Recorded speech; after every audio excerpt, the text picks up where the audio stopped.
Hey everyone, tonight we'll delve into the bizarre creatures of China's oldest legends.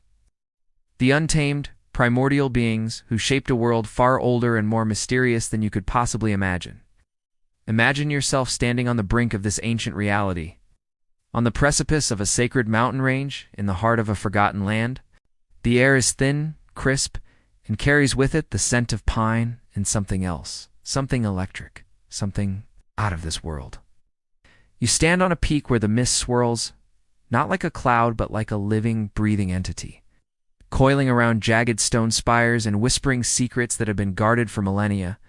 You feel a vibration in the rock beneath your feet, a low, resonant hum that seems to come from the very core of the earth itself. What would it be like to feel the world itself tremble, to feel the very ground under your feet shift, and groan under the weight of a mythic beast waking from its slumber? You probably won't want to believe what you are about to hear. Tell me where you are and what time it is for you in the comments, and become a part of our shared journey into the past. Now, close your eyes, imagine the ancient mountains, and let's unravel this epic tale together. The air thins further, and the vibration grows into a low, thunderous growl. Look up, not toward the sky, but toward the Jade Dragon's mountain, the Yulong Snow Mountain. A real place that local legends say is the resting place of a giant dragon. But this sound, this isn't a dragon's slumber. It's the sound of a stone egg, perched precariously on a cliff face that no mortal could ever hope to climb. The egg is not of polished stone, but of a substance that seems to absorb light. A charcoal gray surface shot through with veins of pulsating, ethereal light. You can't tear your eyes away as a crack forms on its surface, a single jagged line that emits a sound like shattering ice. The crack widens, and the light from within intensifies, blinding in its brilliance. A low echo rises from the chasm, an impossibly deep sound that isn't a roar but a complex song, a melody of creation and chaos. You reach out, not to touch, but to feel the heat radiating from it, and you feel the raw power of a nascent deity. This feeling, this raw, unfiltered energy is something the ancient shamans, the Wu, would have sought for years, a spiritual force known as Qi. This divine energy is not just a source of power, but the very substance of the universe itself, the breath that animates all things. The crack expands, and the stone shell begins to crumble, revealing a form that is both magnificent and terrifying. A bizarre fact of Chinese mythology is that many of its most powerful creatures are unborn from other gods, but simply emerge from the raw material of the world itself, from primordial chaos, from mountains, or from rivers. They are not merely beings. They are the physical manifestations of the world's most fundamental forces. But as the creature emerges, the question that remains is, what is it, and why did the mountains themselves feel its pain and its power? The stone shell shatters completely, not into dust, but into a fine, sparkling mist that hangs in the air. 1,000 tiny rainbows catching the light of the dawning sun. A roar, not of fury, but of sheer unbridled power, echoes through the valleys. The creature that emerges is a sight you will never forget. It is not what you expect. It is not a serpentine dragon or a mythical bird. It has the head of a dragon, with horns like twisted branches of an ancient tree, and the body of a magnificent horse, its hide the color of obsidian, gleaming with a preternatural sheen. From its back, 2 sets of wings unfurl, not of feathers or skin, but of pure, shimmering light. This is the Longma, the dragon horse, a creature so powerful that its birth ripples through the very fabric of reality. You feel the ground beneath you become firmer, the air more breathable, the light clearer. The Longma is a symbol of great wisdom and virtue in Chinese mythology, and its appearance is said to herald the arrival of a sage or a wise king, a moment of profound cosmic significance. Its presence alone brings order to chaos. You take a step forward, drawn by an irresistible curiosity, and you notice something bizarre about its hooves. They don't touch the ground. Instead, a small, shimmering vortex of pure energy spins beneath each hoof, a miniature storm that seems to propel the creature forward without it ever needing to place a foot on the earth. It is a detail that is both beautiful and terrifying, a subtle observation on the nature of deities who are not bound by the same laws of physics as mortals. They do not walk on the ground. They walk on the very substance of reality, their steps shaping the world around them. The Longma rears its head back, and from its mouth, a single, pulsating pearl of light floats out, suspended in the air. This is the dragon's pearl, an artifact of immense power and wisdom, said to be a condensation of the dragon's very essence. The pearl pulses with a rhythmic light, and as you watch it, you feel a flood of ancient knowledge enter your mind, not as words, but as pure understanding. You suddenly understand the complex relationships between the celestial heroes of Greek mythology, and the gods of Olympus, the tragic sagas of the Norse legends, and the enigmatic secrets of the deities from other pantheons. The pearl is a key, unlocking universal truths about the cosmos. It's a reminder that these myths, though separated by geography, are often tapping into the same fundamental forces of creation. The Longma looks at you, not with eyes, but with two swirling galaxies contained within its gaze. It is not judging you, but observing as a scholar observes a simple text. It lowers its head, and the pearl floats gently toward you. Do you reach out to take it? To possess such power would be to assume an immense burden, a responsibility that could reshape the world. You are faced with a choice that echoes a recurring theme in the history of heroes and mortals. The choice between accepting a divine gift and walking away from a destiny that has chosen you. This moment, a simple gesture from a mythical beast, holds a psychological weight that is heavier than any sword or shield. It asks you to confront your own desires and your own capacity for greatness or for destruction. But as the Longma's powerful form begins to fade, its light becoming one with the rising sun, the question that remains is, why would a creature of such immense power and virtue present its greatest treasure to a mere mortal like you? The dragon's pearl hovers before you, warm and luminous, humming with a silent energy that resonates deep within your bones.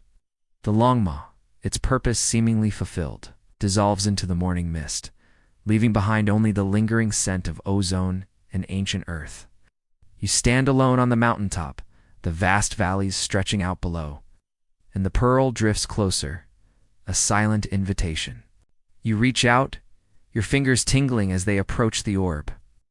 The moment your skin brushes its surface, a jolt of pure energy courses through you, not painful but invigorating, awakening senses you never knew you possessed. The world around you sharpens. The distant cry of a hawk sounds like a symphony. The scent of the pine needles is intoxicatingly rich, and the individual pebbles beneath your feet seem to tell stories of their own. You feel connected not just to this mountain, but to the very pulse of the earth. Suddenly, the vivid, almost overwhelming clarity of the world is replaced by a creeping dread.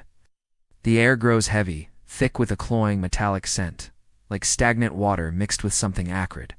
The vibrant green of the distant forests begins to dull, replaced by a sickly yellow-brown. You look down at your hands, and the dragon's pearl still glows, but its light seems to struggle against an encroaching darkness. A low, guttural rumble echoes from the valleys below, a sound that is not the proud roar of the Longma, but something far more insidious. It is a sound that speaks of ancient malice, of something primordial and utterly corrupted. You remember the legends of the Xiangliu, a creature whose very breath brought pestilence and destruction. The sagas of Norse legends speak of Jarmungandr, the Midgard serpent, whose venom could poison the world. The Xiangliu is China's answer, but far more grotesque and terrifying. You scramble to the edge of the cliff, looking down into a valley that minutes ago was verdant and alive.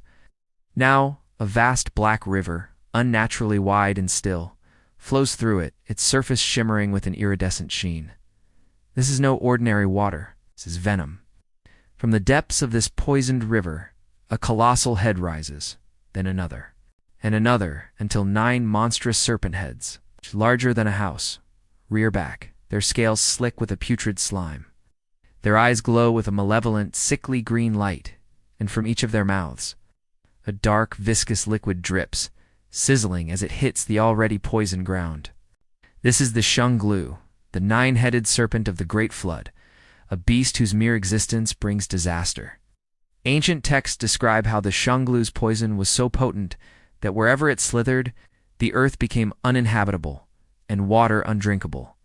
This is not merely a creature of myth, it is a force of ecological devastation, a manifestation of humanity's deepest fears about unchecked natural disaster. You feel a wave of dizziness, your throat constricting. The dragon's pearl in your hand flares. The Xiangliu lets out a horrifying hiss, a sound like 1,000 grinding stones, and you realize that its presence isn't just poisoning the land, it's poisoning the very air you breathe. This bizarre detail of the Xiangliu, its 9 heads, each capable of spewing torrents of poison, highlights a terrifying aspect of some ancient deities. Their destructive power is not limited to physical attacks, but can manifest as a pervasive environmental blight. It is a slow, agonizing death for anything living within its domain. But as you watch the colossal serpent churn the poisoned river, its 9 heads weaving and striking at the desolate landscape, the question that remains is, how does one confront a force that poisons the very world? And what can a single shining pearl do against such overwhelming primordial malice? The air burns in your lungs, and the poison-laden mist from the Xiangliu's venomous river chokes your throat. The dragon's pearl in your hand vibrates violently, its light a last bastion against the overwhelming miasma. You feel a pull, a desperate, silent plea from the artifact itself. You understand what it wants? It needs more power, more life force, to cleanse this blighted land. And as your gaze sweeps the horizon, you see a path, a narrow, treacherous trail leading away from the poisoned valley and up toward a distant, impossibly beautiful mountain range shrouded in shimmering clouds. This is the Kunlun Mountains, the sacred axis mundi of Chinese mythology. A real mountain range in Tibet that has been mythologized for centuries as the dwelling place of gods and the source of all life. It is the destination of the heroes of ancient mysteries. You begin to run, stumbling on the uneven terrain, the pearl's light guiding your way. You are no longer just a spectator. You are a participant in an epic of deities and monsters. But as you ascend the winding path, you come across a sight that freezes you in your tracks. The path is not empty. A desolate river, its banks lined with strange, jagged rocks, flows down from the Kunlun Mountains. But it is not water that fills its bed. It is a slow, viscous current of bone. Ribs, skulls, femurs, and vertebrae, all bleached white and polished smooth, tumble over one another in a horrifying, endless stream. The sound is a dry, clattering whisper, a chorus of forgotten lives. This is the River of Bones, a river said to be made of the remains of all who have ever dared to approach the Kunlun Mountains without divine permission. It is a chilling detail that reminds you of the immense, unforgiving power of these ancient deities. The goddess who guards these mountains, the divine Xiangliu, the Queen Mother of the West, is no gentle figure. She is a terrifying force of both life and death, an ethereal being of immense power. You see a skull with 2 perfectly preserved peacock feathers still attached. A bizarre detail that tells you a story of a brave but foolish traveler who sought the Queen Mother's favor with a beautiful gift. But the gift was not enough, and the bones tell the rest of the story. The river is a macabre barrier, a warning to all who would dare to trespass into the domain of a powerful deity. The psychological effect of seeing this river of bones is profound. It's a physical manifestation of the immense and often cruel distance between gods and mortals. It makes you question the very nature of heroism and ambition. What drives a mortal to seek out such power, knowing the risks? Is it courage, or simply hubris? The river whispers of their fate, a soft, dry rattling that seems to ask you the same question. A cold, unseen force emanates from the river, and you feel the dragon's pearl grow cold in your hand. The light from it dims, flickering like a dying candle. The power of Xiangliu, though distant, is so immense that it seems to suppress the divine energy of another artifact. The heroes and deities of Greek mythology face their own terrifying guardians. But there is a quiet, profound horror in this river of bones that is unique. It is not a test of physical strength, but a test of sheer psychological fortitude. To walk past it is to accept that you might become part of its endless flow. But as you stand on the precipice, knowing that the only way to save the world from the Xiangliu's poison is to face what lies beyond this river, the question that remains is, can the pure nascent power of the Longma's pearl overcome the deathly ancient force of Xiangliu's domain? You stare at the river of bones, a cold wind carrying the dry rattle of 1,000 dead souls. The dragon's pearl in your hand hums, its light struggling against the oppressive aura of Shuangmu's domain. Your choices are clear. Turn back and let the world be consumed by the Xiangliu's poison. Or continue forward, knowing you might become one of the nameless skeletons in the river. You take a step forward, your foot landing on a narrow, moss-slicked ledge right at the river's edge. You feel the cold seeping into your boots, and a strange, mournful wail seems to rise from the depths of the bone-filled water. But you don't stop. You move with a grim determination, the sheer psychological terror of the scene, a powerful motivator. You are no hero of Norse legends, or a demigod from Greek mythology. You are simply a person who has accepted an impossible task. As you ascend the Kunlun Mountains, leaving the River of Bones behind, you feel the air grow colder, the sky turning a strange, bruised purple. The light from the dragon's pearl flickers wildly, and you realize that something is happening in the heavens. You look up, and the sun, a blazing orb of golden light just moments ago, is being consumed. Not by a cloud or an eclipse, but by a creature. A massive, shadowy form, like a hound made of pure darkness, is taking a bite out of the sun itself. This is the Xiangliu, the celestial dog, a mythic beast whose appetite for the sun and moon is said to cause eclipses. The ancient Chinese believed that these eclipses were a sign of the heavens' displeasure, and they would bang drums and gongs to scare the celestial dog away. It is a powerful example of how ancient cultures personified cosmic events, weaving them into a rich tapestry of myth and ritual. You stand on a high ridge, watching in a mixture of awe and horror as the Xiangliu swallows a larger and larger chunk of the sun. The world darkens, plunging into an eerie twilight.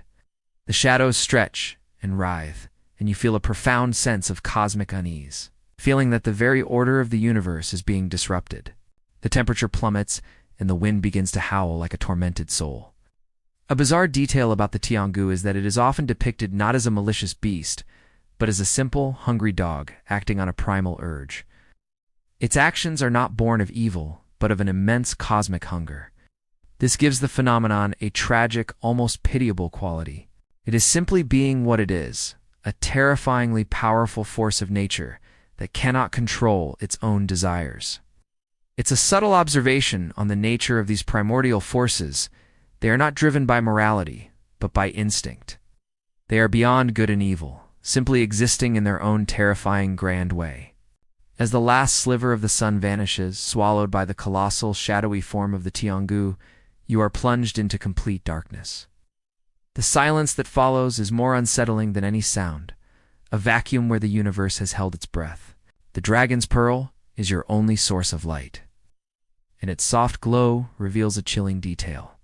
A constellation in the sky, one you've never seen before, flickers to life. It is not made of stars, but of 1,000 tiny, shimmering eyes. They blink in unison, and you get the distinct, chilling feeling that you are being watched by something immense and ancient, something that has been observing humanity for millennia. But as you stand in the sudden absolute darkness, the question that remains is, what do these eyes belong to, and what do they want with a mortal who carries the last glimmer of a dying sun?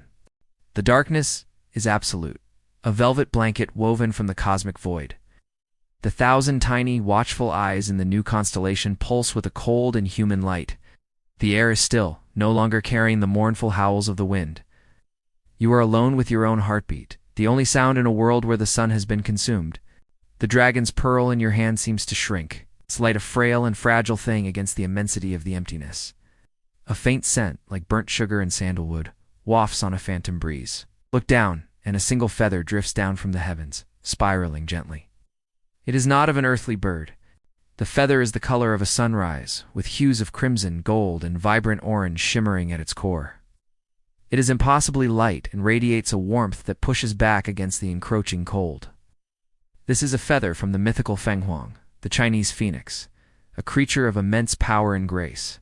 Unlike the often violent rebirth of its Greek mythology counterpart, the Fenghuang is a symbol of high virtue, harmony, and prosperity. Its appearance a sign of a new, enlightened era. You reach out and catch the feather before it touches the ground. It feels like holding a piece of the sun itself, a condensed, pure warmth that soothes your chilled hands. As you hold it, an image flares in your mind, a vision of the future. You see a calamitous flood rising, not from a river, but from the heavens themselves, threatening to drown the world. You see a great battle between gods and men, a conflict that shatters mountains and boils oceans. You see a desolate, wind-swept plain littered with the relics of heroes. These visions are not clear. They are fragmented, almost like a dream, but they carry a sense of inevitability. The Fenghuang's feather is not just a beautiful artifact, it is a repository of cosmic memory, an archive of the calamities yet to come. A bizarre detail about the Fenghuang is that it does not consume living things, but rather feeds only on dew, making it a symbol of purity and benevolence. Its presence here, in the midst of a world plunged into darkness by the Tianghu, is a paradox, a promise of a future utopia within the premonition of future disasters. The feather's light begins to pulse in time with your own heartbeat, and the visions intensify. You realize that the catastrophes you are witnessing are not distant, but interwoven with your own journey. The flood you saw is not a separate event, but a direct consequence of the Xiangliu's venomous river. The battle of gods is the inevitable confrontation with the powers that lie ahead in the Kunlun Mountains.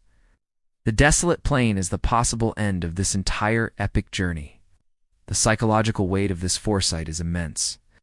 You are not just on a quest for survival, you are on a quest to alter a preordained future, a difficult and often tragic path for heroes in ancient legends. It is a terrible burden to know what is to come, and a beautiful one to have the chance to change it. The Fenghuang's feather is not just a gift of foresight, it is a profound test of your will. But as the feather glows, a beacon of light in the total darkness, the question that remains is, can the knowledge of future disasters give you the strength to prevent them? Or will it merely paralyze you with fear? The feather of the Fenghuang pulses with a soft, steady rhythm in your hand, its warmth a stark contrast to the oppressive cold and the unsettling darkness. You feel the weight of the visions it gave you, floods, battles, and desolation, a terrible burden for any mortal to carry. The thousand eyes in the sky continue to watch, and you get the distinct, chilling feeling that they are not just watching the world but you specifically. The only way forward is to move toward the mountain's peak, the legendary domain of the gods, and the ultimate goal of your journey. You begin to walk, the ground unseen beneath your feet, your only guide the soft glow of the feather and the dragon's pearl. The air thickens with a strange, sweet scent, like incense and ancient herbs, and you realize you have reached the upper slopes of the Kunlun Mountains. The darkness begins to dissipate. Not because the sun has returned, but because you are entering a new kind of light, an ethereal glow that seems to emanate from the very stone of the mountains. You see them then, the city built by the shaman kings, the Wu. These aren't just humble shamans of folk tales, but powerful spiritual practitioners who could bridge the gap between the mortal and divine worlds. This is a historical fact that is often intertwined with Chinese mythology. The early emperors and rulers often held the title of shaman king, their authority derived from their ability to communicate with the heavens. They were the intermediaries between deities and mortals, a role that was both revered and feared. The city is a marvel of impossible architecture. Buildings are not made of stone or wood, but of a substance that looks like solidified starlight. Strange crystalline spires rise into the sky, their surfaces reflecting and refracting the ambient light into a dazzling display of color. As you walk through the silent streets, you see bizarre rituals being performed in courtyards.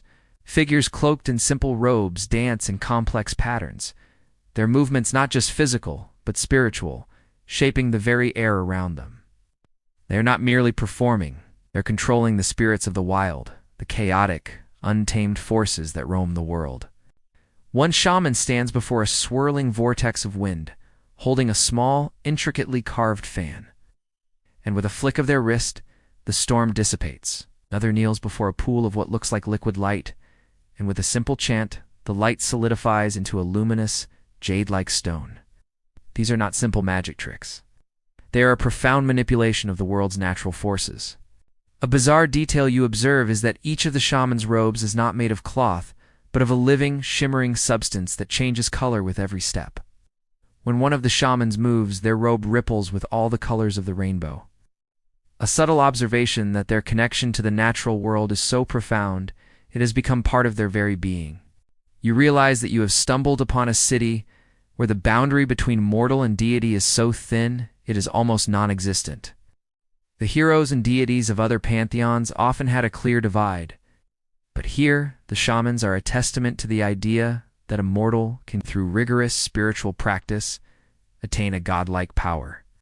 But as you watch these powerful beings effortlessly control the forces that mortals can only stand in awe of, a profound and unsettling question remains.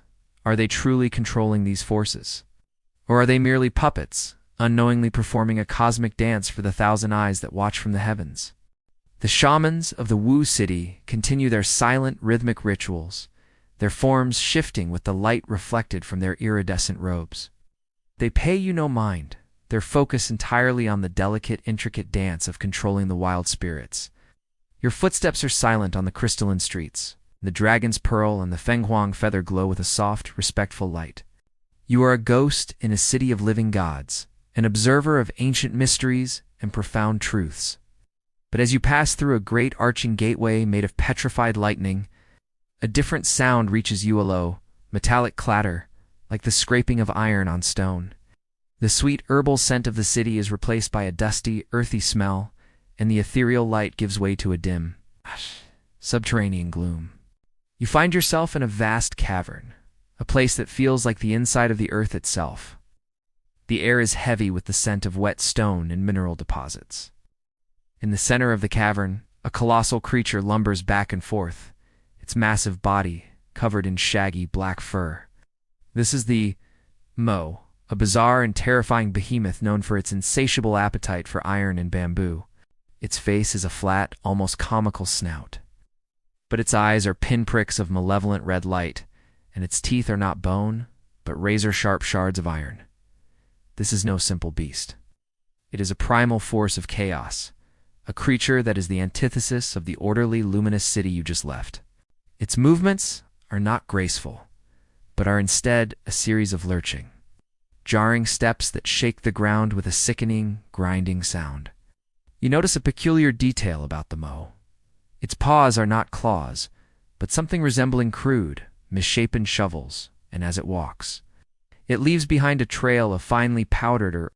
This is a strange observation, a simple, mundane aspect of a terrifying creature that reminds you of its true nature. It is not just a monster. It is a living forge, a creature that consumes the raw material of the earth and transforms it into something new. The Mo is a historical fact, a legend that may have been based on the giant pandas, whose diet consists almost entirely of bamboo. But the mythical Mo is far more than a simple bear.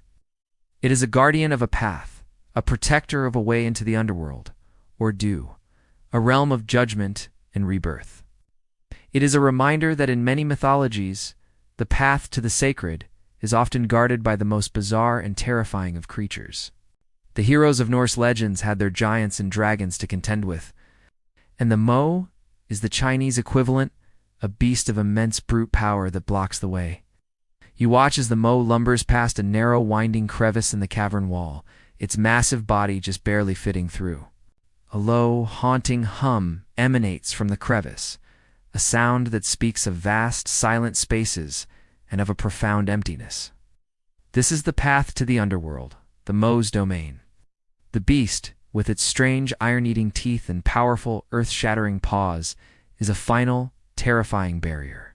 But as you stand on the precipice of this dark subterranean path, the dragon's pearl and the fenghuang feather glowing, faintly the question that remains is, why would a creature of such brute force guard a path to a place of spiritual judgment, and what lies in the shadows beyond its monstrous form? The ground trembles with the Mo's footsteps. The air is thick with the scent of damp earth and iron.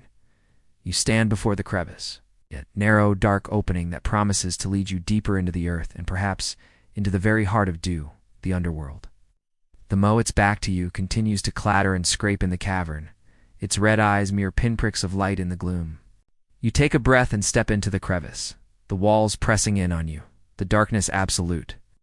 The light from the dragoness pearl and the fenghuang feather is barely enough to show you the way, but you can feel the path sloping downward, a descent into the unknown. As you move, a new sound fills the darkness, a low, guttural roar that seems to come from all around you. It is the wind, but it is not a natural wind. You emerge from the crevice into a vast open space, a grand canyon of black, jagged stone. Above you, a sky of roiling, bruised clouds churns with an impossible speed. The roar of the wind is deafening, a constant howling torment. And you see him then, the wind god Fenbo, not as a benevolent deity, but as a terrifying primordial force of destruction. He rides on the back of a two-headed bird, a monstrous creature with the body of an eagle but with two snarling reptilian heads. One head breathes a cold, freezing gale, the other a scalding hot wind. The bizarre detail of the two-headed bird, a creature that embodies contradictory forces, highlights the psychological complexity of these ancient deities. They are not simple beings of good or evil, but are often embodiments of both creation and destruction, a duality that is a recurring theme in many mythological pantheons. The heroes of ancient mysteries, whether from Greek mythology or Norse legends, often found themselves confronting forces that were both beautiful and terrible, and Fengbo is no exception. The wind from Fengbo's two-headed mount whips around you, a relentless, punishing gale that threatens to tear you from the ledge. You grab onto a jutting rock, the raw force of the wind trying to pull you into the abyss below. But with the gale comes a sound that is even more terrifying than the roar of the wind whispers. The wind carries 1,000 voices, the mad, incoherent babbling of forgotten gods, the screams of mortals, and the desperate pleas of heroes who dared to challenge the wind god. You hear a fragment of a Greek myth, a Norse legend, a fragment of a story you thought you knew, but twisted and corrupted by the wind's madness. It is a chilling detail that reminds you that these deities are not isolated beings, but are part of a vast, interconnected tapestry of cosmic forces. Their madness capable of seeping into the very stories we tell. As you cling to the rock, the dragon's pearl and the Feng Wang feather glowing, faintly battling against the onslaught of the wind. You see Fenbo raise a hand, and the storm intensifies, a swirling vortex of cold and heat that threatens to obliterate everything in its path. The wind god is not a being of reason. He is a being of chaos, his very existence a storm. But as you feel the raw power of the wind god threaten to rip you from the face of the earth, the question that remains is, what is the nature of a deity whose storms bring not just destruction, but the whispers of madness? And what could he possibly want with a mortal who is trying to change the course of a world he himself helped create? The wind god Fengbo roars, his two-headed bird mount, a vortex of cold and hot gales. You cling to the rock, the whispers of mad gods and broken heroes swirling around you, a chilling testament to the power of this deity. The dragon's pearl and the Feng Wang feathers strain against the force of the wind, alert a desperate failing shield. You feel yourself losing your grip, your fingers slipping on the cold stone. This is not a battle of strength, but one of endurance, a psychological test of your will against a force that is as ancient as the wind itself. You close your eyes, shutting out the storm, and focus on the warmth of the Feng Wang feather. It pulses with a rhythm that is not your own, a deep, resonating beat that seems to come from the core of the universe. It is a subtle but powerful feeling, a reminder of the harmony that exists even in the midst of chaos. When you open your eyes, the storm has not abated, but you see something new. High above you, beyond the churning clouds, a new light is rising. It is not the sun, for the Xiangliu has swallowed it whole. This is a different kind of light, a fierce, burning, suffocating heat that pushes back against Fengbo's winds. It is a bird, but not the Feng Wang. No. This is a three-legged crow, its body a ball of pure, incandescent fire. This is the Jinwu, the celestial sun crow, mythic beast whose fiery presence is a constant, suffocating burden on the world. Ancient Chinese myths say that there were once 10 sun crows, and their combined heat scorched the earth, causing famine and drought, until the great archer Hu Yi shot down 9 of them, saving humanity. This is a well-known historical legend, a pivotal moment in Chinese mythology that highlights the double-edged nature of divine power. The Jinwu flies in a slow, deliberate arc, its light a tangible, heavy heat that feels like a weight on your chest. You realize that the sun you see every day is not a lifeless ball of fire, but a living, breathing deity, a fiery bird whose existence is a constant, intense trial for the world. The bizarre detail of the three-legged crow is both beautiful and unsettling. The third leg is not for walking, but is a symbol of its divine nature, a mark of its cosmic purpose. It is a small, quiet observation that speaks volumes about the strange and wondrous nature of these deities. The Jinwu is not a cruel god, it is simply being what it is, its fiery presence, a natural, unthinking expression of its power, a constant low-level calamity for mortals. The Jinwu's heat begins to have an effect.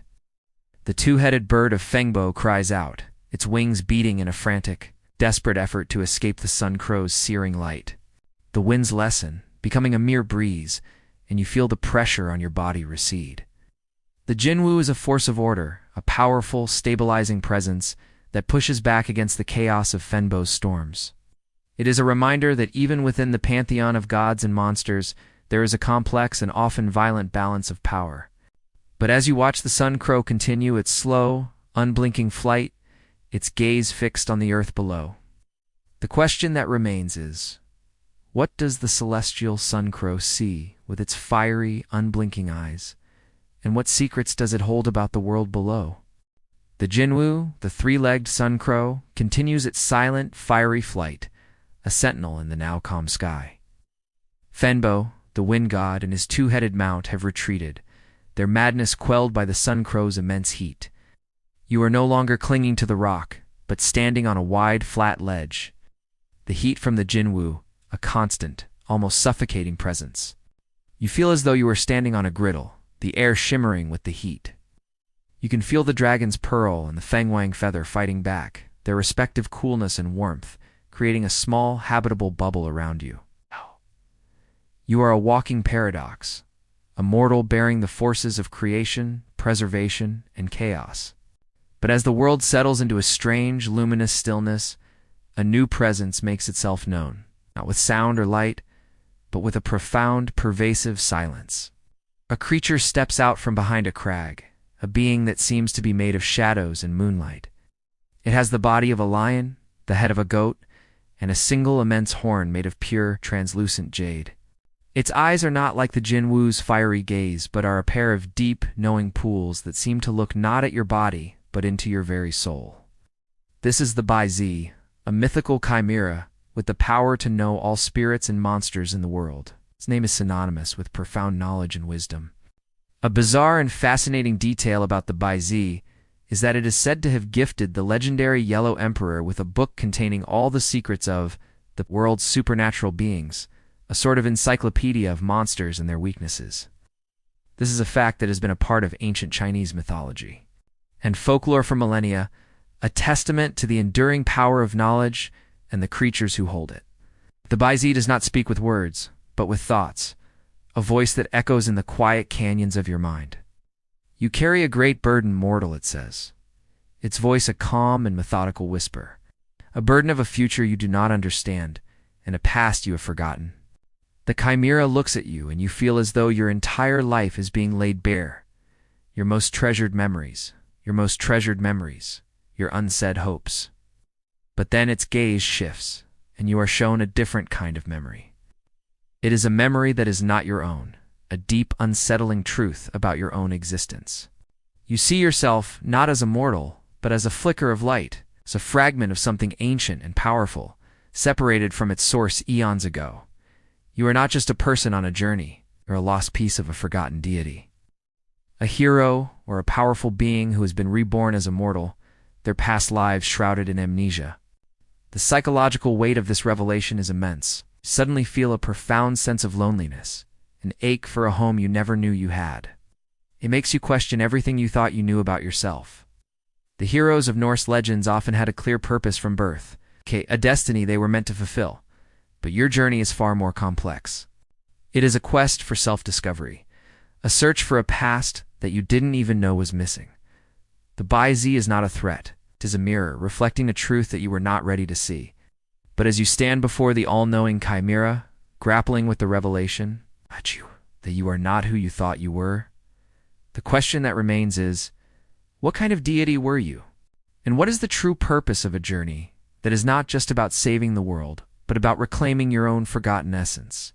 The Bai Ze's revelation hangs in the air, a stunning and terrible truth that recontextualizes your entire journey. You are not just a mortal on a quest. You are a lost fragment of something greater, a forgotten being on a path of self-reclamation. The chimerical beast looks at you, a silent, knowing presence, and you feel a shift in the air, a silent command. The Bai Ze turns and begins to walk, its lion's body and goat's head a study in contradictions, its horn a beacon of pure knowledge in the ethereal light of the Kunlun Mountains. You follow without question, your feet moving with a new sense of purpose, a purpose that feels ancient and long forgotten. The dragon's pearl feels like a part of you now, not a tool. The Fangwang feather feels like a natural extension of your will. The Bai Ze leads you down a winding path, not a beaten trail, but a psychological and spiritual one that seems to unravel from the very air itself. The path is not solid ground, but a floating series of translucent, shimmering platforms that hover over a vast, seemingly bottomless chasm. Below you, the chasm is not empty, but is filled with the swirling, chaotic, formless spirits of the wild. It is a terrifying sight, a visual representation of the unbridled chaos that the Wu shamans were trying to control. The Bai Ze glides effortlessly over the platforms, its hooves leaving a trail of shimmering light. You follow, your heart pounding, your every step a testament to your newfound courage. You remember the legends of heroes and deities from Greek mythology who had to cross terrifying chasms. This is a chasm of the soul, a profound psychological barrier. You arrive at a plateau, a wide expanse of solid ground, and you see them then. Monolithic statues, taller than any building you have ever seen, stand silent and unmoving. They are not carved from a single block of stone, but seem to be made of countless, interlocking geometric shapes, their forms shifting and changing as you walk past. They are the silent stone guardians, and they are not just statues. They pulse with a silent, rhythmic life, a low subsonic hum that you feel more than hear. A bizarre detail about these guardians is that their surfaces are covered in intricate, spiraling patterns that are not carved but seem to be growing, like a crystalline lattice spreading across their forms. This is a subtle observation that hints at their true nature. They are not inanimate objects, but living, growing, and waiting. As you stand before the largest of the statues, great towering figure with a serene, featureless face, you feel a deep, resonant hum in your bones. The hum intensifies, and you realize it is not the sound of the statues themselves, but the sound of something coming. The air grows thick and heavy, and a creeping pestilence begins to ooze from the shadows of the chasm, a black, oily substance that corrupts everything it touches. The silent stone guardians begin to hum with a louder, more frantic energy, their forms glowing with a dim light. They are awakening, readying themselves for a battle that has been dormant for millennia. They are the city's last line of defense, a terrifying and awe-inspiring sight. But as you watch the black pestilence creep closer, and the ancient guardians prepare for a battle of monumental proportions, the question that remains is, what is this pestilence, and what does it want with a city that has been protected for so long by beings who are neither alive nor dead? The silent stone guardians hum with a low, rising energy, their geometric forms glowing with an internal light. The black pestilence oozes from the chasm's depths, a living shadow that corrupts the very air it touches. The Bai Ze, the all-knowing chimera, has vanished, its purpose fulfilled, leaving you alone on the plateau. You are now a witness to a conflict that has been brewing for millennia. The statues are awakening, and with their awakening, the ground beneath you begins to tremble, not with the jarring steps of the MO, but with a deep, cosmic vibration. It is a slow, rhythmic sway that feels like the very earth is breathing.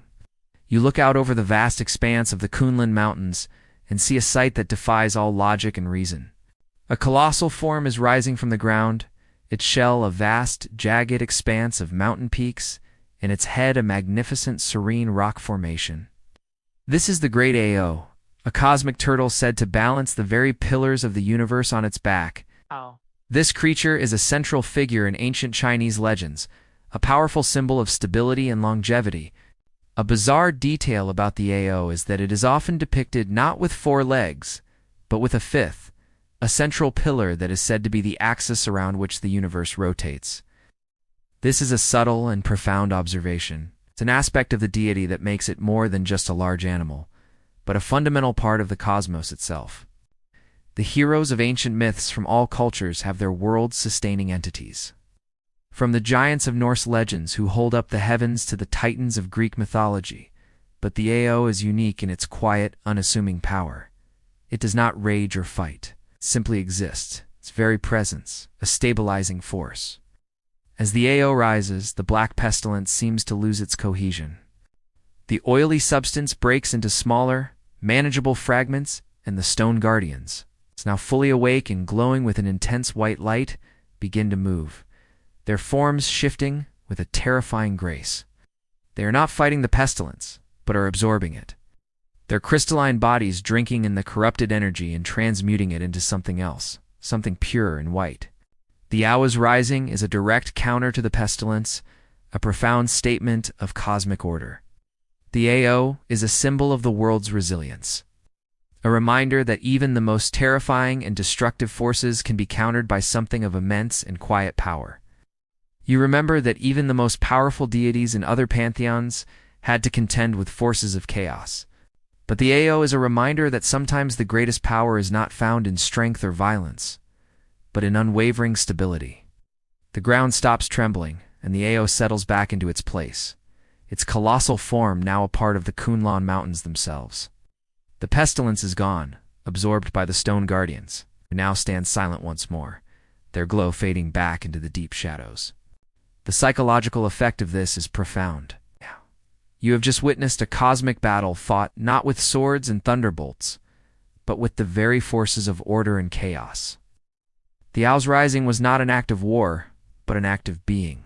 But as the world returns to a profound stillness, and you stand alone on the plateau, the question that remains is, what could possibly cause a creature of such immense stability to move, and what does it mean for the world that such a force had to awaken at all? The great Ao, the cosmic turtle, has settled back into its place, its immense form now indistinguishable from the Kunlun Mountains themselves. The silent stone guardians stand watch once more, their internal light now a dormant memory. We're alone on the plateau, the world returned to a profound, unsettling stillness. The psychological weight of the past moments is immense.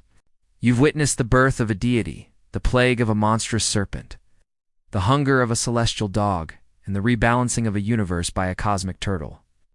Each event was a grand and terrifying display of power, testament to the fact that you are a small, fragile thing in a world of giants. But now, in the silence, a new sound reaches you, a soft, almost musical jingle, like the sound of tiny bells in a distant breeze. You turn, and you see it then. It is a deer, but unlike any you have ever seen. It has the body of a pure white deer, its coat shimmering with an ethereal light, but from its head to magnificent, golden horns spiral upward like the branches of a mythical tree, each one adorned with a dozen tiny chiming bells. This is the Lu, a legendary horned deer, a creature of profound beauty and wisdom. Its appearance is a harbinger of good fortune and peace, a stark contrast to the terrifying beasts you have encountered so far. The Lu is a beautiful example of how many of China's most powerful creatures are not fearsome beasts, but benevolent, peaceful beings. A historical fact that is often overlooked is that deer have been a symbol of longevity and prosperity in Chinese culture for thousands of years. Their image often woven into the tapestries and artifacts of ancient dynasties. The Lu walks toward you, its hooves silent on the stone, the only sound the soft, melodic chime of its bells. It stops before you, its deep, intelligent eyes looking directly into yours. You feel a calm wash over you, a profound peace that you have not felt since the beginning of this journey. The Lu bows its head, and one of its horns begins to glow with a soft, golden light. A single, shimmering orb of light floats from the horn and hovers before you. You know instinctively that this is the treasure the Lu has to offer, a gift of immense power. But the Lu's gentle voice echoes in your mind, not in words, but in a series of images. You see the orb being used, not for good, but for ill, its power twisting the mind of the one who holds it, transforming them into a being of immense greed and paranoia. The images are fragmented but chilling. It is a cautionary tale, a lesson about the terrible cost of discovering a treasure that is not meant for a mortal. The psychological intrigue of this moment is profound. The Lu is not testing your strength or your courage, but your morality. It is a test that the heroes of Greek mythology and the heroes of Norse legends often faced. A moment where a simple choice can lead to either triumph or tragedy. The Lu is offering you a gift of immense power, but it is also showing you the terrible consequences of its use. It is asking you to make a choice based not on what you want, but on what you are willing to become.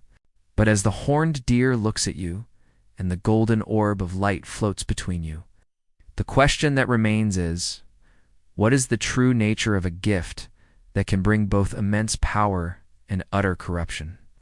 And what does the Lu's presence here mean for the rest of your journey? The golden orb hovers between you and the Lu, its light warm and inviting, a promise of power and influence. But the visions it showed you, the corruption, the greed, the paranoia, a stark warning. You think of the heroes of Greek mythology and Norse legends, the ones who chose power and were consumed by it, and the ones who chose wisdom and were forever changed. This is your moment of choice. The final lingering look at the Lu's gentle eyes, you take a step back, shaking your head. The Lu's bells jingle with a clear, joyous sound, a sign of its approval. The golden orb dissolves into a million motes of light, which then coalesce into a single, shimmering thread. The thread wraps around your wrist, not as a chain, but as a subtle silver bracelet, a mark of the Lu's blessing, and a reminder of the path you chose. The Lu turns and walks away, its gentle chime fading into the distance. You feel a profound sense of peace, but it is short-lived. A new presence makes itself known, not with sound or light, but with a palpable, silent power that makes the air crackle with static. You look up and see a creature that is a study in magnificent contradictions. It has the head of a dragon, with scales that shimmer like polished jade, and the body of a majestic horse, its hide the color of fresh snow. Its feet are cloven, and it walks with a graceful, deliberate step. This is the Qilin, a mythical creature that is often described as a symbol of peace, good fortune, and benevolence. A bizarre detail about the Qilin is that it is said to walk without crushing a single blade of grass, and its horns are not used for goring, but for protection. It is a peaceful creature, a guardian of the heavens. A historical fact of note is that the Qilin's image was a powerful symbol in ancient China, often embroidered on the robes of high-ranking officials to signify their moral character and wisdom. The Qilin's presence is calm and reassuring, and you feel a profound sense of safety. But then you notice something else, a subtle twitch in its muscles, a flicker in its eyes. Its gentle demeanor masks a ferocious, world-shattering temper. You remember a lesser-known legend, a tale of the Qilin's rage. When it witnessed a great injustice, its peaceful facade shattered, and it unleashed a torrent of fire from its mouth, a cleansing fire that burned away all falsehoods and corruption, leaving behind only the pure, unsullied truth. This is a terrifying, beautiful observation on the nature of peaceful deities. Their calm is not a sign of weakness, but a sign of immense self-control, a control that, when lost, can lead to a destructive force of unimaginable proportions. The heroes of Norse legends often had to contend with the temperamental rages of their gods, and the Qilin's hidden rage is a psychological mirror to this. The Qilin looks at you, not with judgment, but with an intense, penetrating gaze. You feel as though it is not just looking at you, but at the events you have set in motion. The dragon's pearl and the fenghuang feather on your person pulse with a more vibrant light, a reflection of the Qilin's power. You have not just passed a test of morality, you've been judged and deemed worthy of a greater truth. But as you stand before this creature of immense power and self-control, the question that remains is, what injustice is it silently observing, and what will happen when its legendary temper is finally unleashed? The Qilin stands before you, a statue of serene power, its silent temper a powerful, unnerving presence. You feel the weight of its gaze, a scrutiny that goes far beyond the surface. It is judging not just you, but the world itself and the injustices that it observes. The air is thick with a tension that is a direct result of the Qilin's immense, tightly controlled power. But as you stand in the calm before a potential storm, a new presence makes itself known, not with power or sound, but with an intoxicating scent, like jasmine and moonflowers. A low, mocking laugh echoes from the shadows, a sound that is both beautiful and unsettling. A creature steps out from behind a crag, a being of profound beauty and subtle menace. It is a fox, but not an ordinary one. Its fur is the color of a winter moon, and from its body, 9 magnificent tails fan out, each one shimmering with a soft, ethereal light. Its eyes are a deep, intelligent amber, and its expression is one of mischievous amusement. This is the Jing, the 9-tailed fox, a notorious trickster and a master of illusion. The Jing is a central figure in Chinese mythology, often depicted as a beautiful woman who preys on the souls of men. A bizarre detail about the Jing is that it gains a new tail every 100 years, with 9 tails signifying a creature of immense power and wisdom. A historical fact that is often intertwined with this myth is the belief that if you saw a 9-tailed fox, it was a sign of a new, prosperous era, a belief that is in direct contradiction to its trickster nature. The Jing's voice is a hypnotic, melodic whisper that echoes in your mind. You walk a difficult path, little mortal, it says, its eyes twinkling with amusement. You believe you are on a quest to save the world, but what if you are merely a pawn in a game you do not understand? The fox's tails fan out, and you see a series of visions in their shimmering light. You see the heroes of Greek mythology, the powerful, flawed beings who believed they were in control of their own destinies, only to find themselves subject to the whims of the gods. You see the Norse legends, the epic sagas of heroes who fought and died, their fates sealed by the Norns. The Jing is showing you a profound truth about the nature of heroes and their place among deities. They are not in control, they're players in a cosmic drama, and the true director is often a mischievous, amoral trickster. The fox's smile widens, a cruel, knowing expression. You chose a path of selflessness, it says, its voice a soft, mocking purr. But what if I told you that the ones who appear monstrous are not truly evil? The Xiangliu, the Tiangu, even the Mo, they are simply being what they are. They are a reflection of the raw, untamed forces of the universe. The true evil lies in the hearts of those who claim to be good, the ones who manipulate and control for their own gain. This is a profound psychological observation, a challenge to your black and white view of the world. It makes you question everything you thought you knew about good and evil. But as the Jing laughs, its beautiful, cruel voice echoing in the silent mountains, the question that remains is the 9-tailed fox a true trickster, or is it a hidden truth-teller, a mirror reflecting the moral ambiguity of a world of deities? The Jing's mocking laugh echoes in the silent mountains, its words a poison that seeps into your mind, infecting your simple understanding of good and evil. You stand there, 1,000 thoughts swirling in your head, the fox's words challenging everything you have come to believe. But the Jing, its purpose seemingly fulfilled, dissolves into a cloud of jasmine-scented mist, leaving you alone once more. The air, which moments ago felt heavy with moral ambiguity, is now replaced by a strange humming sound, like the turning of a great cosmic loom. You look up, and the stars in the night sky begin to move, not in a chaotic, random pattern, but in a slow, deliberate dance. You feel an irresistible pull, a silent invitation, and you begin to walk toward the source of the humming.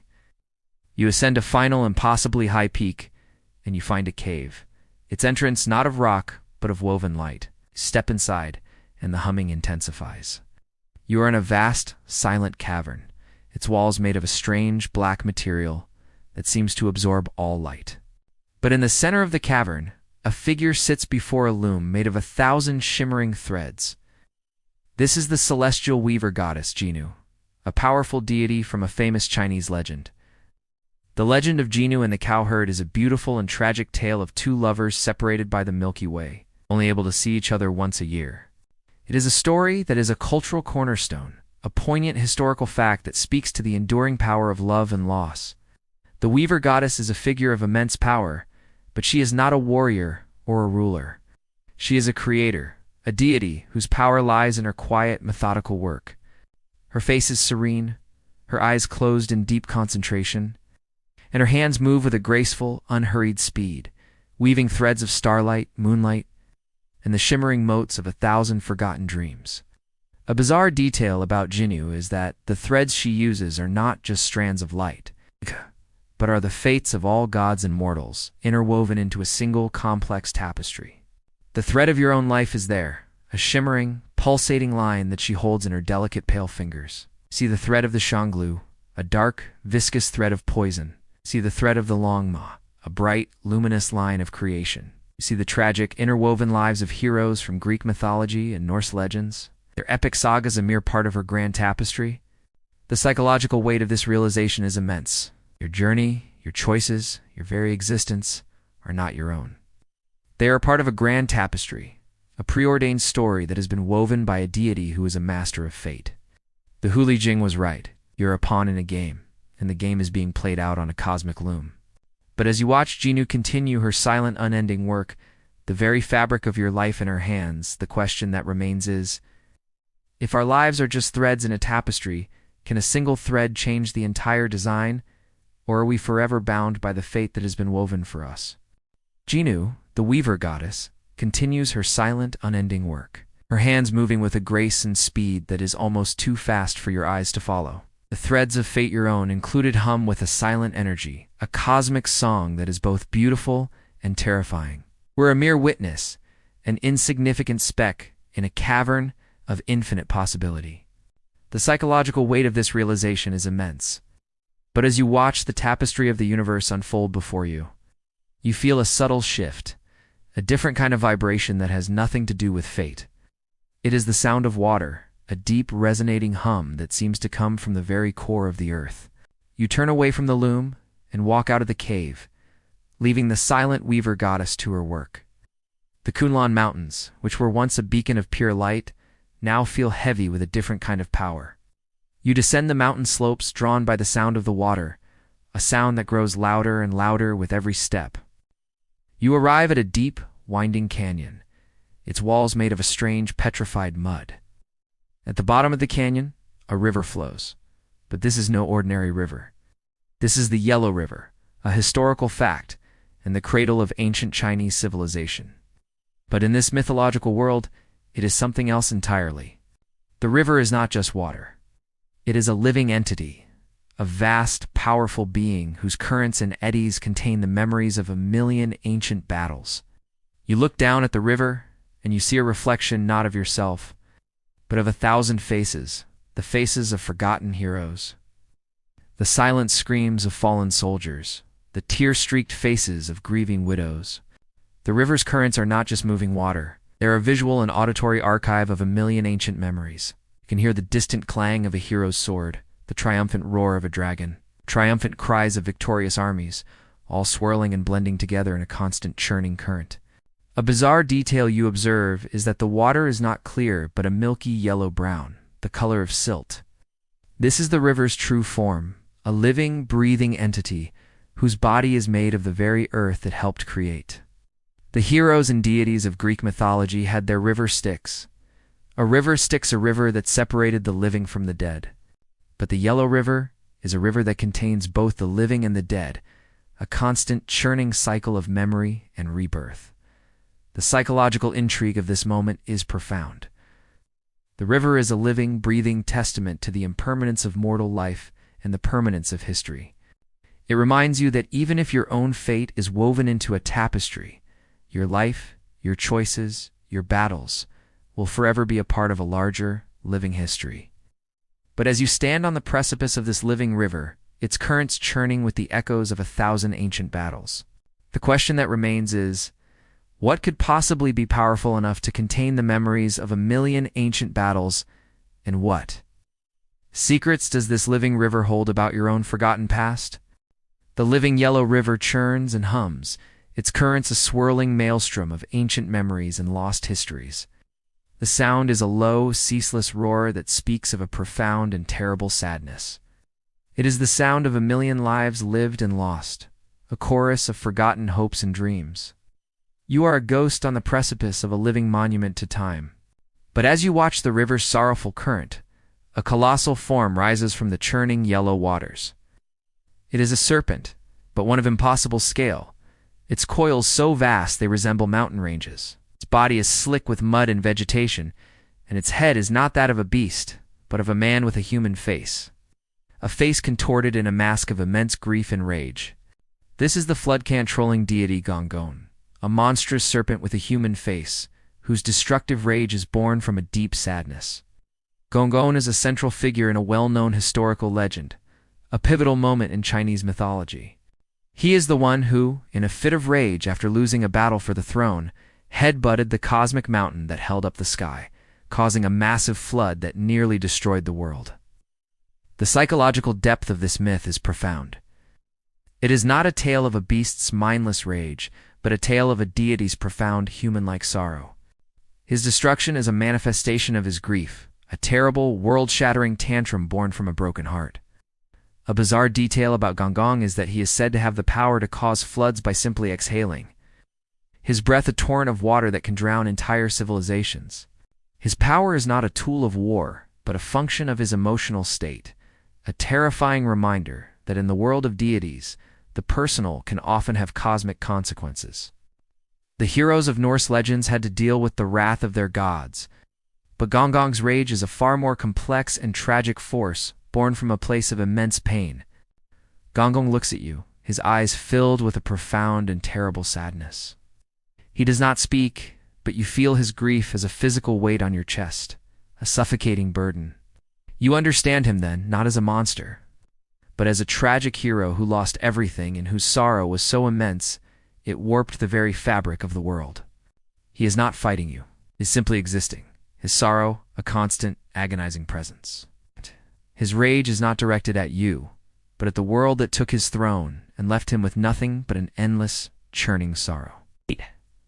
But as you stand before this grieving, monstrous serpent, and the yellow river churns with his unending sadness, the question that remains is, what could possibly calm the grief of a god whose sadness has the power to flood the world, and what will happen when his rage finally breaks free?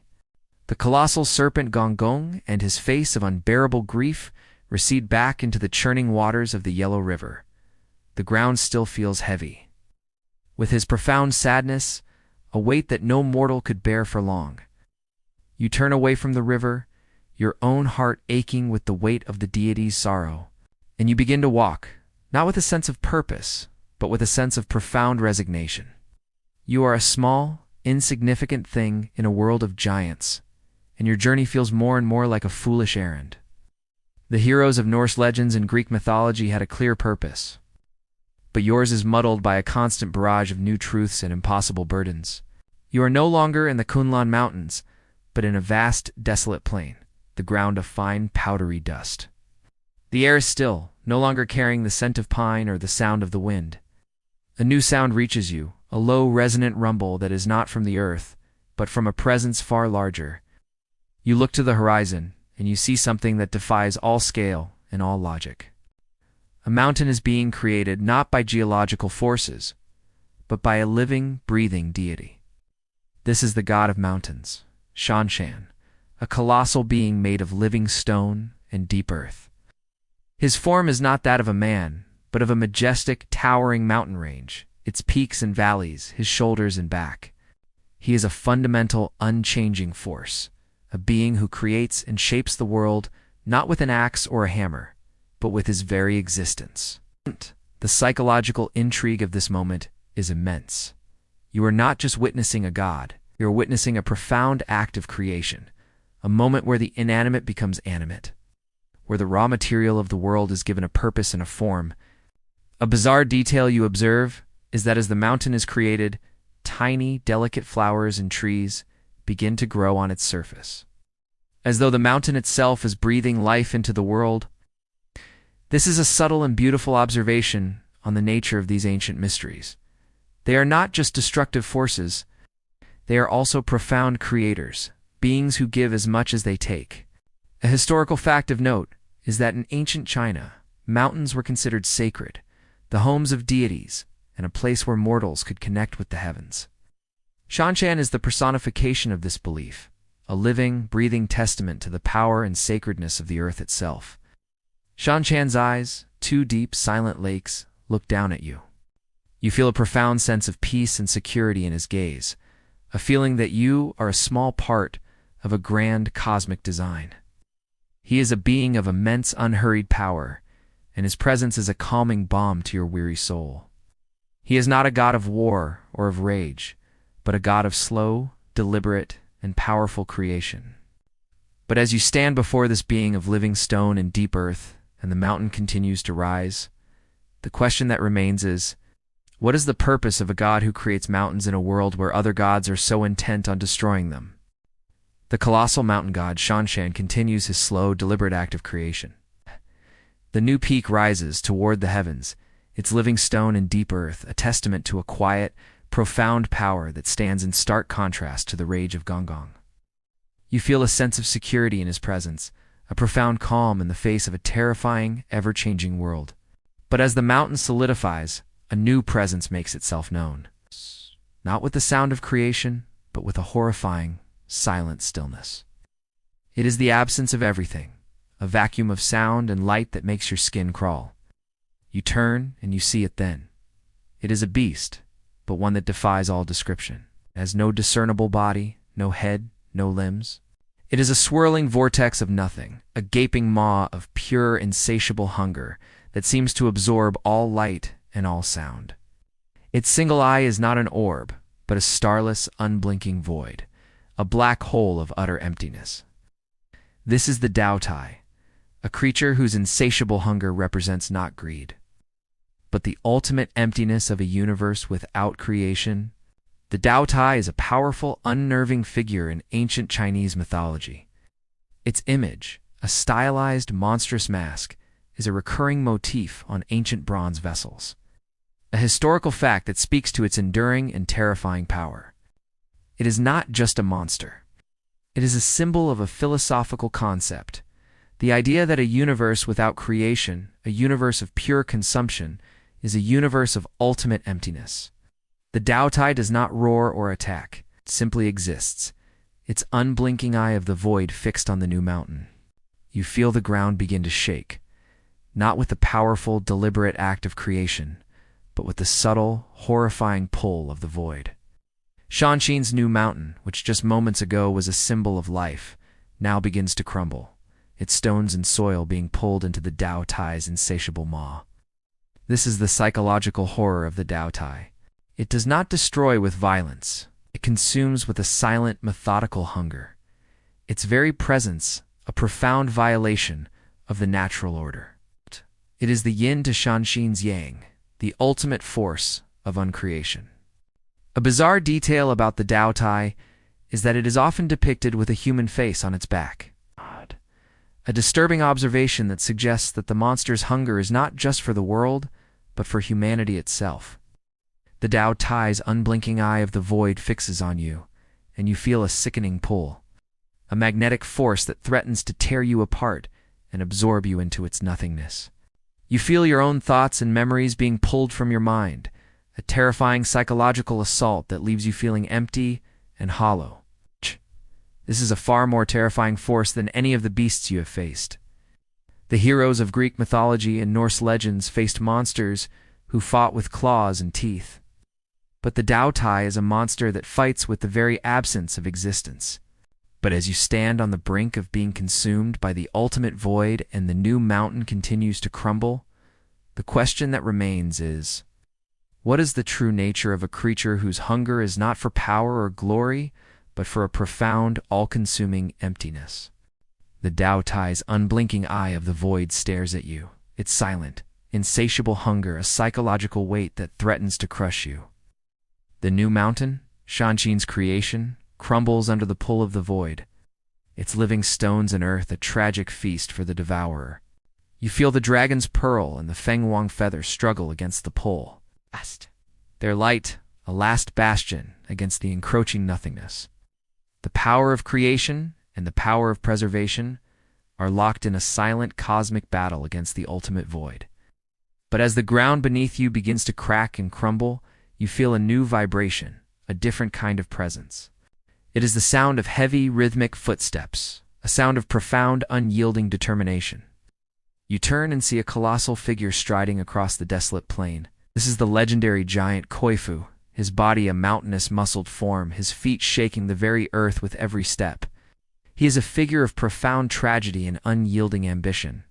A historical fact that is central to his legend is that he forever chases the sun, a tireless, fruitless pursuit that is a metaphor for the relentless, self-destructive nature of ambition. The heroes of Norse legends and Greek mythology had their own tragic figures, but Kufo's story is a unique and poignant one. His ambition is not for power or glory, but for a simple, impossible goal: to catch the sun. You see a bizarre detail about Kuofu as he strides past.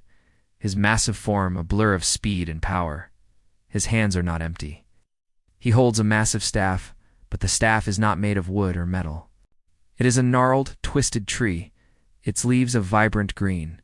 It's a testament to the life that he carries with him, a stark contrast to his own self-destructive quest. This is a subtle and beautiful observation. His quest for the sun is a consuming, self-destructive act, but he carries a symbol of life with him. A reminder that even in the midst of a tragic, consuming ambition, there is a flicker of hope. He is a living paradox, a testament to the dual nature of ambition. Kuofu pays no mind to the Tao Tai or to you.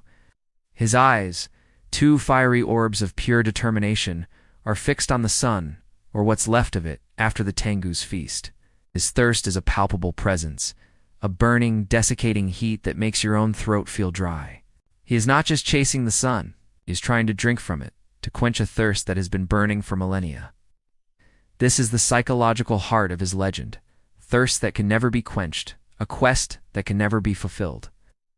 But as you watch the tragic, magnificent giant continue his relentless pursuit of the sun, his massive form, a powerful testament to the beauty and tragedy of ambition, the question that remains is, what is the nature of a thirst that can never be quenched?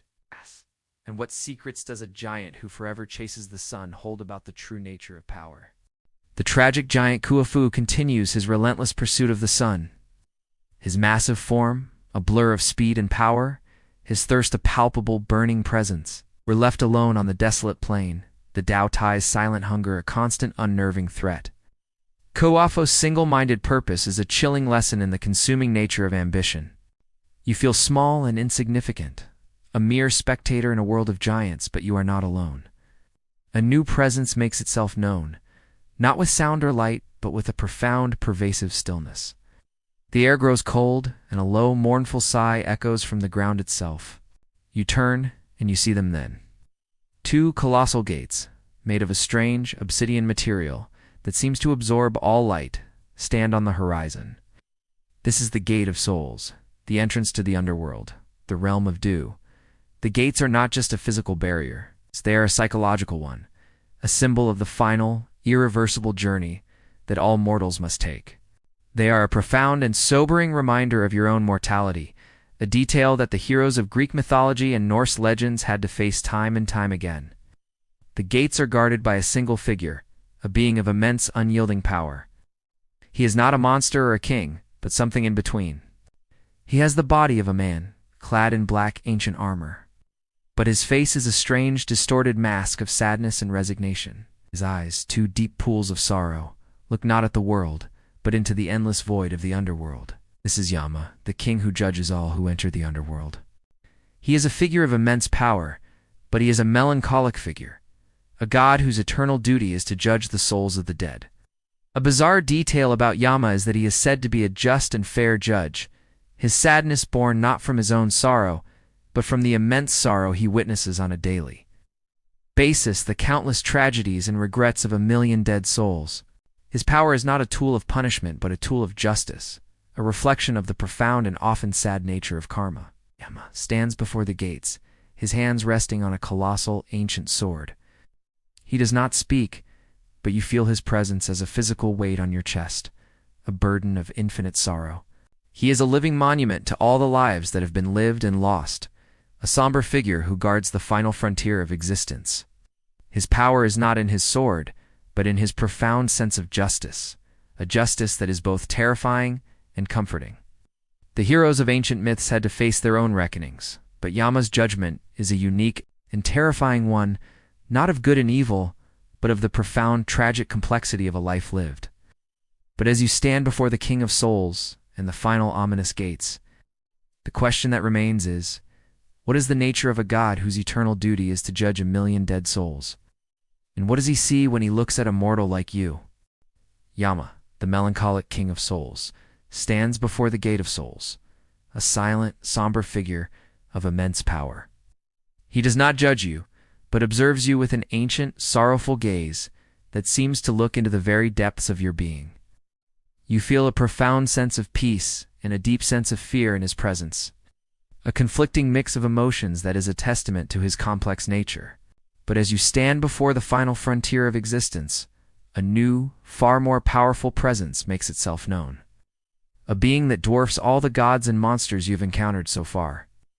It is a presence that is not of the earth, but of the very cosmos. Power so immense it threatens to unravel the very fabric of existence. The sky, which was once a silent, starless void, begins to churn and writhe. The air crackles with an electric energy, and the ground trembles, not with a deliberate act of creation, but with an immense, uncontained power. A colossal form begins to take shape, not from the earth or the sky, but from the very substance of reality itself. It is a dragon, but one of impossible scale, its body a winding, majestic expanse of stars and galaxies, its eyes 2 burning suns. This is the true master of the dragons, the dragon king of the 4 seas, the source of all water, all storms, and all cosmic order. He is a primordial force, a being who is a manifestation of the universe's most fundamental power. A historical fact of note is that the Dragon King has been revered in Chinese culture for thousands of years, a symbol of power, good fortune, and cosmic authority. He is a deity of immense power and unpredictable temper, a being who can bring both life-giving rain and destructive floods. The Dragon King's roar is not a sound, but a physical force, a wave of pure, raw energy that makes your very bones vibrate. He looks at you, his burning sun eyes a terrifying and awe-inspiring sight. He is not a being of morality or emotion. He is a being of power, pure and unfiltered. The heroes of Norse legends and Greek mythology had their powerful gods, but the Dragon King is a force that is beyond good and evil, a being whose power is so immense it threatens to unravel the very fabric of existence. A bizarre detail about the Dragon King is that his scales are not just scales, but are a constantly shifting mosaic of 1,000,000 tiny, living universes. A profound and terrifying observation that he is not just a ruler, but a living, breathing cosmos. The Dragon King's gaze is not one of judgment or curiosity, but one of pure, raw power. You are not a hero or a pawn in his eyes. No, you are a mere speck of dust, an insignificant thing in a grand and terrifying cosmos. He is not a being to be reasoned with or bargained with. He is a force of nature, and his presence is a constant, terrifying reminder of the vast, unknowable power that exists in the universe. But as you stand before the ultimate force of cosmic order and chaos, the question that remains is, what is the true nature of a power so immense it threatens to unravel the very fabric of existence? And what does the Dragon King truly want with a world of such flawed and insignificant beings? The Dragon King of the 4 seas roars, and the very fabric of existence seems to fray at the edges. His presence is a storm of cosmic energy, a powerful, chaotic force that threatens to unmake the world. You are a mere speck of dust in his sight, a fleeting moment in a universe of eternal power. You have journeyed through a world of bizarre creatures and terrifying deities, a world where the lines between good and evil are blurred, where the most beautiful things can be the most dangerous, and where the most terrifying things can be the most profound.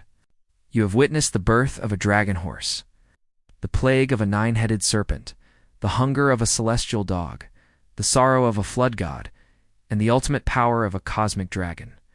You have seen the ancient mysteries, the heroes and deities of other pantheons, and you have come to realize that they are all part of a larger, interconnected tapestry of cosmic forces. The heroes of Greek mythology and Norse legends were not so different from the figures you have encountered. They were all small parts of a grand, terrifying, and beautiful cosmic drama. But now, as the Dragon King's roar subsides, and the cosmos returns to a profound, unsettling stillness, you are left alone, standing on the precipice of a new reality. The dragon's pearl and the fengwang feather on your person pulse with a new, a more vibrant light. The silver bracelet from the Lu feels warm on your wrist. You have not saved the world, but you have understood it. And in that understanding, there is a kind of profound, quiet victory. You are no longer just a mortal. You are a being who has glimpsed the gods and lived to tell the tale. But as you look out over the vast silent world and the memories of your journey, the clamor of the river of bones, the mad whispers of the wind god, the silent judgment of Yama recede into the distance, you are left with a final, chilling paradox. The bizarre creatures of China's oldest legends are not just monsters and gods. They are a reflection of humanity itself, a mirror that shows us our own capacity for creation and destruction, for beauty and sorrow, for love and rage. The heroes of Greek mythology and Norse legends were not so different. They were all a part of this grand, terrifying, and beautiful cosmic dance. But the question that remains, the final question that is whispered on the silent wind, is this: are these deities merely a figment of our own collective unconscious, a reflection of our deepest fears and highest aspirations, or do they truly exist, silently shaping a world that you will never truly understand? The air softens, the vocabulary of the cosmos fades, and the images of the ancient mountains begin to blur at the edges. You close your eyes, the warmth of the fenwang feather on your hand, the cool weight of the dragon's pearl, the tension that built for so long begins to dissipate, and the grand, terrifying scale of the epic you've just witnessed slowly recedes. You are no longer on a sacred mountain, but somewhere quiet and familiar. The scent of pine and ozone is replaced by the smell of home. The sounds of the gods' cosmic battles fade into a low, gentle hum, and the vast, beautiful, and terrifying tapestry of fate and free will becomes a simple, comforting idea. You are not a pawn, you are a witness. And in the silent darkness, you can rest. Now, close your eyes and dream of a world where gods and monsters are not just stories, but a part of your own unending epic.